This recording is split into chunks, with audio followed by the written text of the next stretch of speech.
Often the biggest thing in the way of people's success is a fear of imperfection. This goes for personal finance, for content creation, for business creation, for sports, for just about anything else in the world. This fear of imperfection is an aspect of analysis paralysis. And analysis paralysis is just a fancy term to describe getting stuck in the decision-making process to the point that you never make a decision at all. Hey everyone, how's it going? Welcome. My name is Evan and this is My Money Marathon. I'm a content creator who focuses on personal finance, beginner investing, and money mindsets. I'm also really active over on Twitter and Instagram, so if you're interested in more content like this, check it out in the links below in the description. In this video, we're going to go over how to defeat analysis paralysis, or at the very least minimize it as much as possible. Now that we've established what analysis paralysis is, let's cover what causes it in the first place. Analysis paralysis generally stems from a fear of failure. None of us want to fail, so before we take the risk of failing, we want to do as much research as humanly possible to make the perfect decision to get started.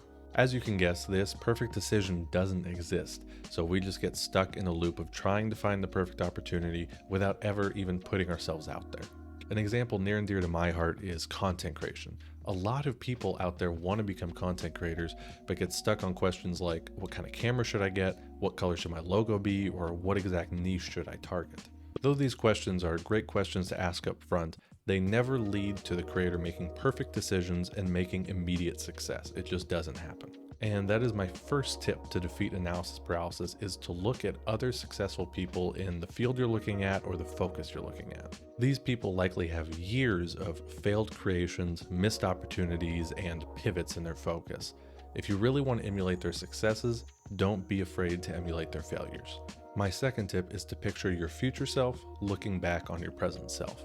I can pretty much guarantee that your future self wouldn't look back and regret as much failing an opportunity as not taking a stab at an opportunity at all that could have been life-changing for you and never knowing what could have happened. People on their deathbeds rarely look back and regret failures in their lives. They look back and regret not taking risks for opportunities when they had the chance. Third is that putting yourself out there allows you to discover what you love rather than spending months preparing for something that you end up hating. No matter how many YouTube videos you watch or how many articles you read, you'll never know for certain whether something is for you unless you try it for yourself. Don't put off trying something only to find out that it's not for you. Number 4 is to narrow down your options. If you're stuck between a set of decisions that you have analysis paralysis on, figure out your non-negotiables and narrow down your list from there. You'll find that often when we're chasing absolute perfection, we tend to consider options that aren't actually ideal for us just because we feel FOMO. We're afraid of missing out on that opportunity. Lastly, number 5 is that nothing is permanent.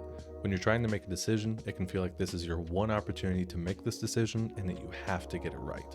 Aside from failure being okay, of course, you don't have to commit to one thing forever. For me, I was blogging for nearly a year until I realized that at least at this point in my life, blogging wasn't for me and I pivoted to social media. Even though I had 100% committed to blogging during the time I was focusing on it, I still hadn't committed the rest of my life to it. I was able to pivot to something that I believe I'll enjoy more and find more success and value in. I really hope this video was able to alleviate some analysis paralysis for you, present and in the future. If you're interested in more content like this, feel free to subscribe to this YouTube channel and also check out my other social media links down in the description below. See you next time.